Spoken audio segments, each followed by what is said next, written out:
Ki kalite kod lo ou ta dwe gade deyo pou yo se?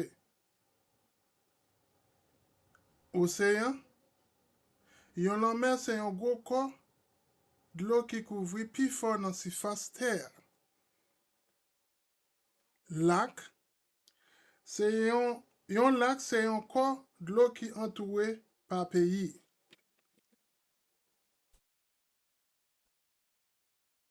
Li important pou konen danje ki genyen nan ko ouver nan dlo.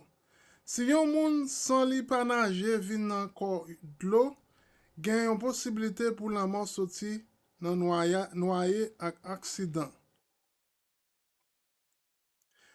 Toujou nage nan yon zon deziyen. Isit la, se yon kek konsey sekirite pou le ou alantou kod lo. Premier point la, se toujou nage nan yon zon nage deziye. Cherche sign ki di ou si ou ka nage nan dlo a, ou swa pa. Gen kek kod lo ki bloke pou nage.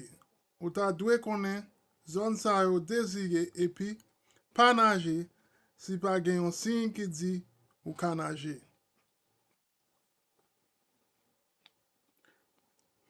Pa jam nage pou kont.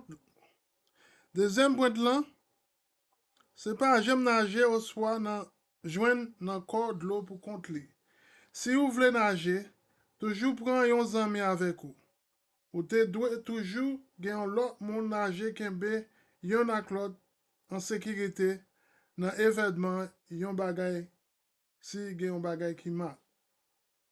Si ou pa ka jwen yon moun nage, toujou ale yon kote, men longe menm yon la vi gen pou kenbe tras nan an pil moun. Mete yon jaket la vi. Troasyeman point lan, se mete yon jaket la vi le nage. Se le verse ki empeshe ou noye nan dlo. Sin ak dlo en general, se an pil pi an sekirite nage nan paske nan zon yo konfime.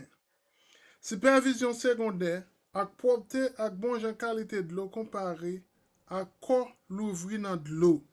Sependan, li toujou important yo suiv regleman sa yo ak plus akor le nage nan zon sa yo ki pipiti. Men kek reg adisyonel ou ta dwe suiv le ou nan yon pisine internasyonal. Mache, pa kouri. Zon ki alantou yon pisine ou swa ou lib, pak dlo ka glise. Pou empeshe, blesi tombe, toujou itilize prekosyon e mache alantou pisine ak ou lib. Toujou ale nan piye pisine en premye. Pa pote nan pisine tet. Yo pa tre fon. E gen yon chans ou ka blese tetou. Ale nan premye piye, se pi an sekirite. Li important pou peye atensyon sou fontye, profonde dlo a, le ap soti nan pisine. Pisine piblik ak dlo an general, gen sin ki di ou ki jan gwo trouf san fon dlo a e.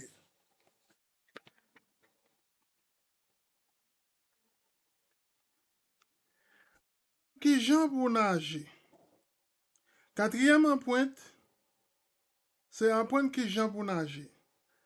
Apwen ki jan pou nage ka empèche noye ak blese rive.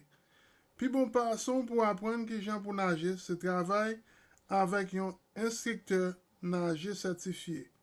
Instrikteur sa ou pral enseye ou teknik ki korek ak l'adres nan nage. Kalite dlo. Denye point pou kenbe an sekirite nan dlo, se dwe ou kouan de bon jan kalite nan dlo a. Toujou asire ou ke ou pa ka wè nan li. Li ka fè nou malade. Si nous pas capables en bas, pas entrer. Réveil, vague, à couler de l'eau. Façon de l'eau a dépend de qualité de l'eau ou yé. Réveil ak vague, c'est un bagay yo dwe au courant de lè nager dans la mer ak lac. Ou dwe au courant de lè yo dans de l'eau, jan ou gen capacité pour pousser en bas de l'eau. Lè ou konnen ki façon de l'eau a couler, ou soit déplacé, important pour yo en sécurité. Lè ou konnen ki façon rivière a couler, ou bien côté vague yo ap soti, pour aider ou empêcher yon incident.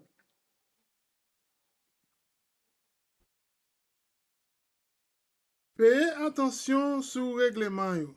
Tant kou wote restriction. Gen kek moun ki ka 3 roues, ou soit 3 kout pour yo monter yon roue libre. Est-ce que vous toujours intéressé au soir? Est-ce que vous avez plus de questions? Si vous avez des questions pour processus là, ou soit ta aimé assistance, tant pis, contactez Projet Grace World.